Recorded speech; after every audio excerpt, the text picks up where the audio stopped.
Hola, muy buenas tardes. Bienvenidos, bienvenidas a su espacio de Descubriéndonos. Nos da muchísimo gusto que nos acompañen esta tarde. ¿Cómo estás, Mau? Muy bien, Luz, José. Qué bueno. Manuel. José, ¿cómo estás? Muy bien, Luz, muy bien, Mauricio, Manuel. Bueno, pues esta tarde, interesados en platicar con ustedes por estas fechas que se aproximan, ¿no? Fechas en las que pues hay muchos significados alrededor de ellas, pero hay uno particular que tiene que ver con los excesos, que tiene que ver con los regalos, que tiene que ver con este tipo de circunstancias que de pronto le depositamos a las épocas para asemejarlos a los asuntos de felicidad, de bonanza, de todas esas pues definiciones que podamos aparejar al tema de la felicidad. Y pues la pregunta es, ¿el dinero lo es todo? ¿Qué pensarían ustedes respecto de eso?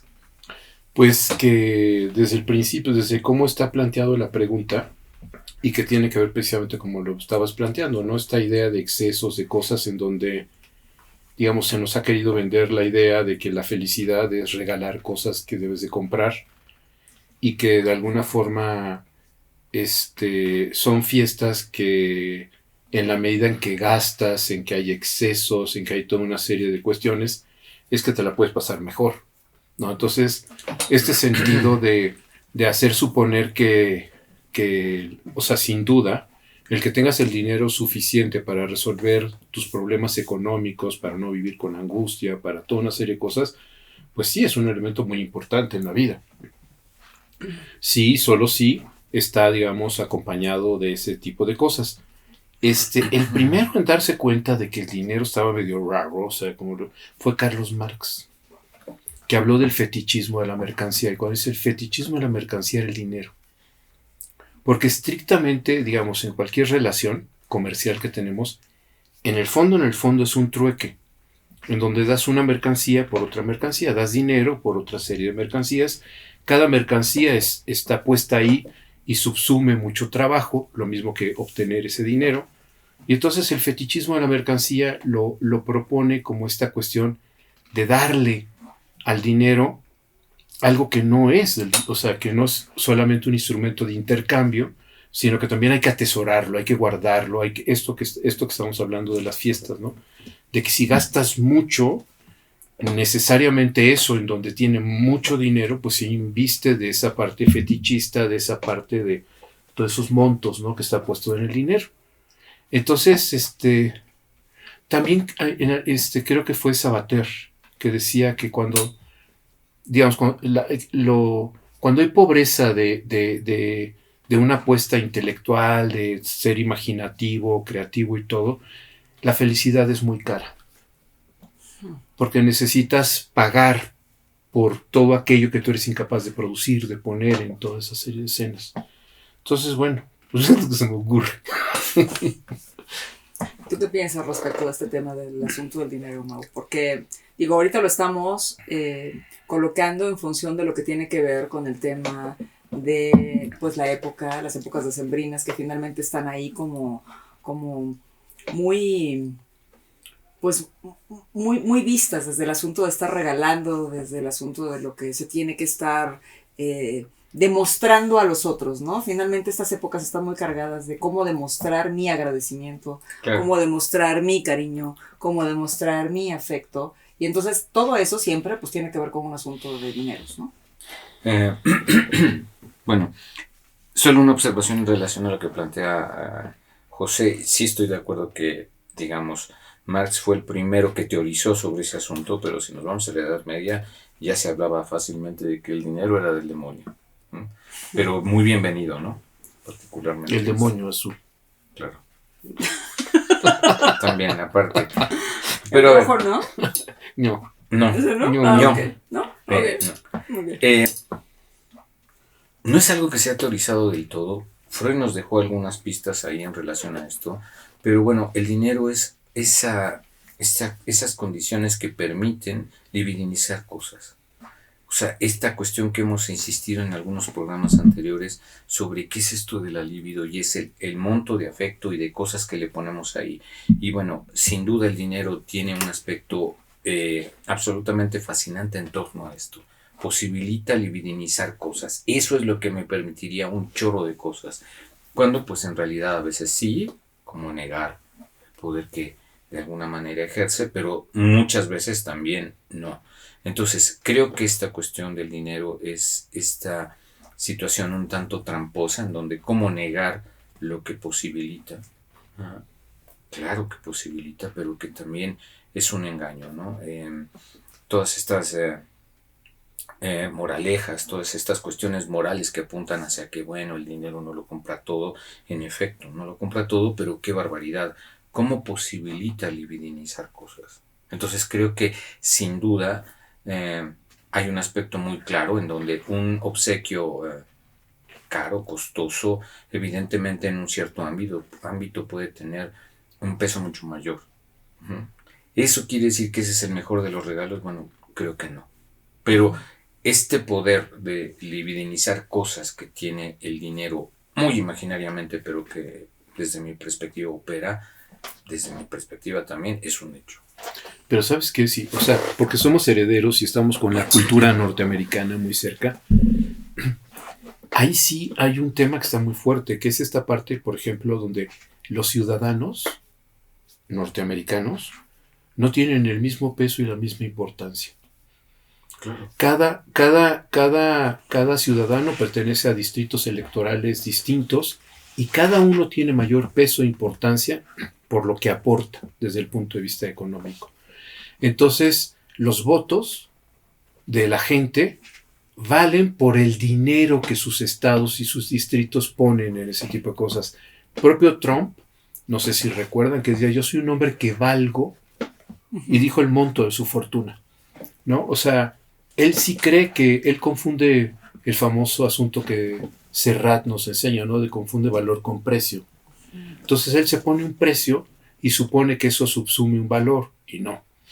Entonces, esta parte, ¿no? De lo que tú dices, como el dinero es un facilitador para este tipo de engaños y de cosas, pero donde el ser, por lo pronto en una cultura como la norteamericana, en donde incluso, por ejemplo, si tú pagas más, puedes tener una cola más rápida que la del resto de las personas en distintos centros, eventos, cosas así, pagas para ser tratado de manera diferente, ¿no? Entonces, sí me parece que esta cuestión, el propio Max Weber lo trabajaba sobre una cuestión de la ética protestante y el espíritu del capitalismo, en cómo eso está subsumido en estas maneras de donde sí se quiere hacer una correlación entre el valor, el precio y obviamente en esta ecuación del dinero, ¿no? Entonces sí creo que estamos muy salpicados con estas perspectivas de suponer que valemos por el precio que nos asignamos en términos de esas cuestiones y que la vida rige en ese criterio. Bueno, entonces finalmente sí podríamos estar hablando de un demonio. Rojo, azul o verde, ¿no? Pero finalmente sí lo es. Porque cuando estamos hablando de estar estableciendo valores y precios, o sea, es muy ilustrativa este ejemplo que pones de cómo están distribuidos los distritos electorales en Estados Unidos y que finalmente el valor de cada uno de los distritos electorales para efectos de la presidencia está en función de lo que cada uno de los distritos aporta al gobierno en lo general, y entonces pues hay un precio dentro de él y entonces es lo que se apuesta. Pero a lo mejor ahí es demasiado ilustrativo y demasiado evidente, pero no por ello no podemos advertir que en todas las sociedades las cosas jalan más o menos parecidas, ¿no? Este famoso dicho de cómo te ven, te tratan, que en muchas ocasiones está aparejado a estas circunstancias de cómo te vistes, si estás con una marca específica, si traes un carro de cierto orden, si traes una forma de estar colocándote desde la imagen en todo aquello que se supone que es un valor, que en estricto sentido pareciera ser que te da un valor como persona, como, ¿no? En una sociedad, como sujeto de donde estás. Por eso planteaba esta parte absolutamente que podemos notar, que es un observable sobre cómo esta cuestión del poder, particularmente en este caso el dinero, libidiniza cosas. O nos hace creer que libidinizamos, porque en efecto, o sea, esto tiene que ver más con una cuestión más imaginaria que objetiva, ¿no? Pero, digamos, esto es muy evidente. California, por ejemplo, es uno de los estados que más peso tiene a nivel de votos en Estados Unidos. Y no es por casualidad. California sería la quinta economía del mundo, ella sola. Entonces el peso más grande que se le da es por eso, porque tiene una capacidad de generar recursos absolutamente única en los Estados Unidos. Es una situación muy clara y en efecto, pero ahí está la cuestión. O sea, en realidad, ¿esa cuestión es así o simplemente es una especie de trampa y de engaño, de simulación de que eso libidiniza? Bueno, de que libidiniza, pero en realidad es en torno a algo muy sustentable. Para mí esa es la pregunta, ¿no? Porque sin duda esto tiene un efecto, quizás sin duda en la historia no tendría el mismo peso, yo diría a partir del siglo XII, ¿no? Pero definitivamente en esta época, como tú lo señalas, me parece que en un mundo tan globalizado, esta cuestión es muy, me atrevería a decir, universal en términos del mundo, ¿no? Que eso se presta a esa condición de engaño, porque me parece que es un engaño, sin duda, ¿no?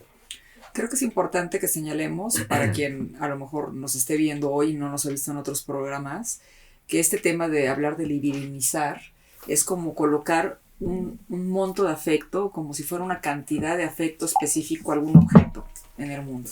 Entonces, cuando estamos hablando de ¿Me permites un ejemplo? Claro, por supuesto. A lo mejor muchos de los que nos escuchan recuerdan esto. Un chico es asaltado y retiene una medalla que hace pensar al asaltante que tiene un gran precio. Y realmente no lo tenía. Tenía un gran valor, y después la madre expresa esto, porque esa medalla se la había dado su abuelita. Ahí está la libidinización. El precio no importaba, era el valor que le había dado ese chico esa medalla, porque se la había regalado la abuelita. Y fue capaz de poner en riesgo su vida. No fue en riesgo, en realidad le costó la vida por conservar esa medallita. Sí. Bueno, eso es libidinización. Podemos continuar con el ejemplo, uno que tú pones frecuentemente, José, en relación a este tema del dinero o la vida, cuando hay un asalto y hay quien prefiere dar la vida que el dinero, ¿no? Y esos son los temas de lo que... Pierde ambas. Y pierde las dos, efectivamente, porque se llevan el dinero y también pierde la vida. Pero entonces, el tema también, o sea, esta cantidad, esta libidinización, esto que se le pone como valor a ese tipo de objetos y que nos hace perder esto que tú señalabas hace un momento, José, en el asunto de otras cosas que se mueven ahí, que están en el orden de lo que tiene que ver con quién soy, ¿no? Si, cómo me la paso, cómo estoy, si estudio, si conozco, si me divierto, o sea, todo lo que tiene que estar alrededor, que no necesariamente tiene que ver con el dinero, pero que yo le coloco al dinero pensando que todo aquello que yo no puedo tener la capacidad, no porque sea incapaz, sino porque finalmente tal vez no me he esforzado por tratar de dar cuenta que puedo serlo, y entonces se lo coloco como un valor al dinero, como si el dinero pudiera darme todo aquello que verdaderamente no puedo tener, no porque no pueda, o sea, porque no he hecho nada por tenerlo, ¿no? Pues esto de Sabater, ¿no? Esto que dice lo caro, que es, digamos, pasársela bien, divertirse para una persona que estrecha, digamos, de creatividad y toda una serie de cosas. Entonces el dinero es un gran facilitador para todo ese tipo de cuestiones. O sea, si no tienes la capacidad de hacer eso, pues el dinero te facilita todo. O sea, si ves una persona con una determinada camisa, que además viene el emblema como para identificar que es cara, toda una serie de temas, como los sioux, los navajos, estos que se ponían las plumas de que si eran de águila, eso significaba algo, que si eran de tal cosa, significaba otra cosa. O sea, usar emblemas como símbolos de identificación, ¿no? Entonces, que los usamos. Entonces, eso es tan digamos, es tan moderno como los neandertales, ¿no? Que cómo se pintaban, qué cosas se ponían para facilitar el identificar a la gente, ¿no? Y que efectivamente, pues el prestigio hoy ya no existe. Hoy la gente, o sea, no valora el prestigio, valora estos emblemas, ¿no? Uh-huh. Y ahorita estaba pensando en que este ejemplo que tú ponías del tema de los distritos electorales con relación al asunto del dinero, o sea, el poder que pueden tener en eso, pero hay algunas otras sociedades en las cuales el no tener el dinero también les da poder. Pero el asunto es que de todas maneras lo que se anulan son los sujetos. O sea, el valer porque tengo o el valer porque no tengo me pierde a mí en mi propia circunstancia de ser sujeto y pasármela bien y hacerme responsable de ello, ¿no? Es que Mauricio ha estado insistiendo en el asunto imaginario de todo esto, ¿no? Uh-huh. Donde no estamos realmente concernidos, ¿no? Uh-huh. Sin duda, y eso implica algo bastante complejo, ¿no? ¿Dónde quedamos? Exacto. ¿Dónde quedamos? Estoy? Yo soy parte de esa mercancía que puede ser comprada o que puede ser manipulada. En efecto, soy una mercancía de cambio, de uso. Entonces, bueno, ese es el enorme problema de algo así. O sea, me convierto voluntariamente en una mercancía que se puede cambiar, que se puede vender, que se puede comprar, ¿no? Sí, hay una objetalización y no, lo que tú dices, no está el sujeto, se está objetalizado. Así es. Y si regresamos a los ejemplos que estábamos dando al principio, pues entonces nos podremos dar cuenta de todo aquello que se pierde, ¿no? En estos reconocimientos y que a veces, pues podría haber, o sea, poderle externar el afecto a alguien, pues se lo puedes externar de muchas maneras que pueden ser muy valiosas y que no te tienen que generar ningún tipo de complicación, pero tienes que estar ahí, ¿no? Nos perdemos. Exacto. Nos perdemos. Nos perdemos. Eso es cierto. Pues en este Nos Perdemos queremos invitarles a descubrirse en medio de todo esto que estamos viviendo y pues para que pensemos en dónde estamos dentro de ello y la responsabilidad que tenemos justamente de estarnos pensando y del lugar que nosotros tenemos en nuestro propio existir. Pues muchas gracias, José. Muchas gracias, Mau. Gracias. Nos encontramos pronto. Gracias. Que tengan una linda tarde. Hasta luego. Bye.